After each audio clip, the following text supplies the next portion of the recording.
Welcome. My name is Rod Walton, Chairman of the MCPA's Board of Directors.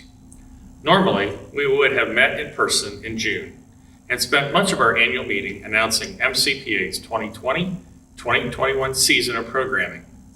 For obvious reasons, that was not meant to be, but we thank you for joining us for this brief digital annual meeting and update instead. MCPA is governed by 15 community members, each of whom takes their responsibility very seriously, particularly in this challenging year.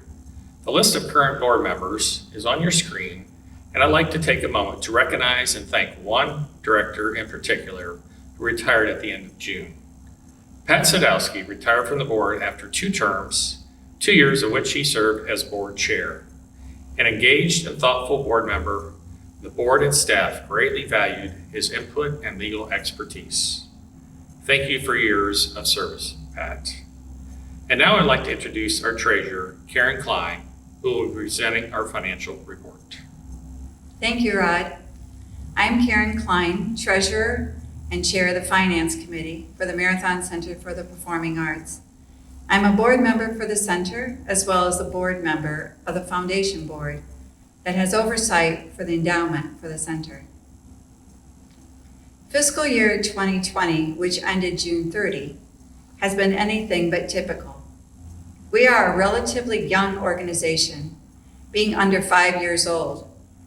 In my opinion, we were just getting to hit our stride with our program offerings, contributions, and ticket sales when COVID-19 challenged all of that abruptly in March. As you can see from these graphs, we had $1,658,000 in revenue and $1,632,000 in expenses, resulting in an operating profit of $26,000. That compares to fiscal year 2019, which had an operating loss of $78,000. The biggest component of our revenue was $1 million of contributed income from sponsorships, donations, and grants. Our shows generated $495,000 of revenue, and rental events generated $122,000 of revenue, for a total event revenue of $617,000.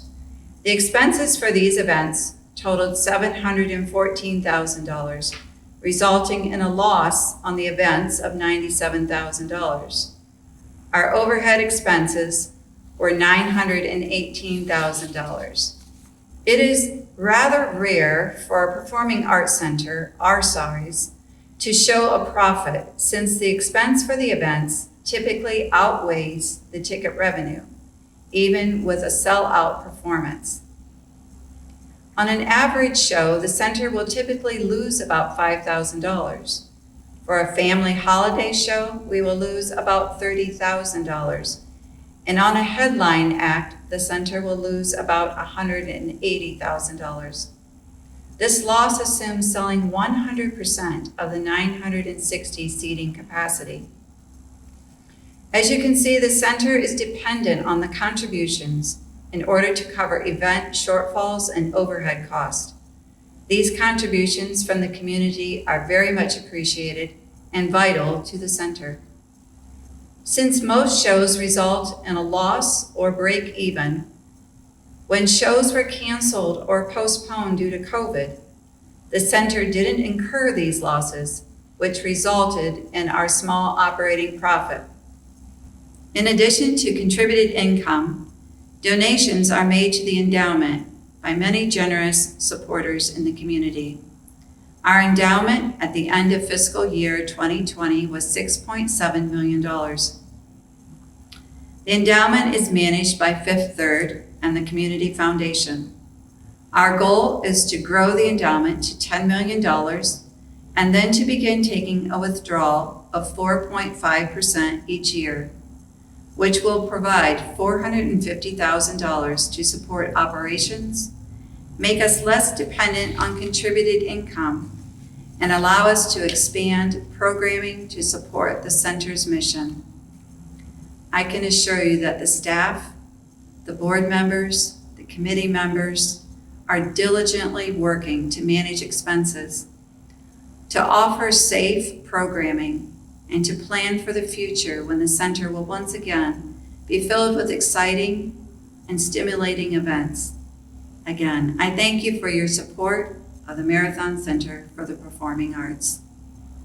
Hi, I'm MCPA's Executive Director, Heather Clow. As Karen just mentioned, we were in full swing on March 12th when the Ohio Department of Health issued their order prohibiting mass gatherings. Before this order, our season included 13 main stage performances in Donnell Theater, along with shows in Arms Hall, family performances, school day shows, and 16 educational workshops. We also hosted 60 rental events ranging from wedding showers and ceremonies to community events like the Mayor's State of the City address. Since March 13th, we have canceled 129 events, including the Broadway tour of SpongeBob the Musical, performances of the Youth Theater's production of Little Mermaid Jr., and many other events, both large and small.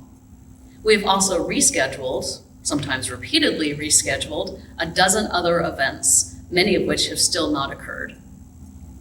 But our staff is a creative bunch, and once we were able to start hosting modest shows in August, we have been able to add 42 new programs. We've utilized our parking lot, we've done small, safely distanced educational workshops, and we've done live streams.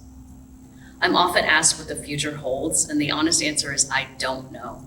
The performing arts industry has been severely crippled by this pandemic. Venues were the first to close and the last to open, and even then at extremely limited capacity, ranging from 15% here in Ohio to 50% in other parts of the country. Frankly, the economics don't work under these constraints.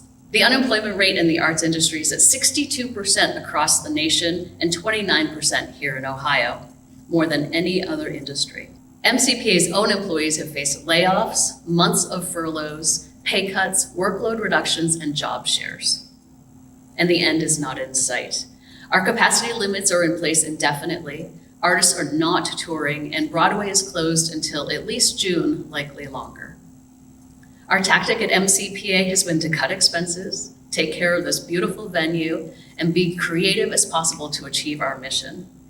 The chance of any traditional programming happening before September 2021 is slim, but thanks to a proactive board, a dedicated staff, and the support of donors and community members like you, we will be back. Thank you, Heather.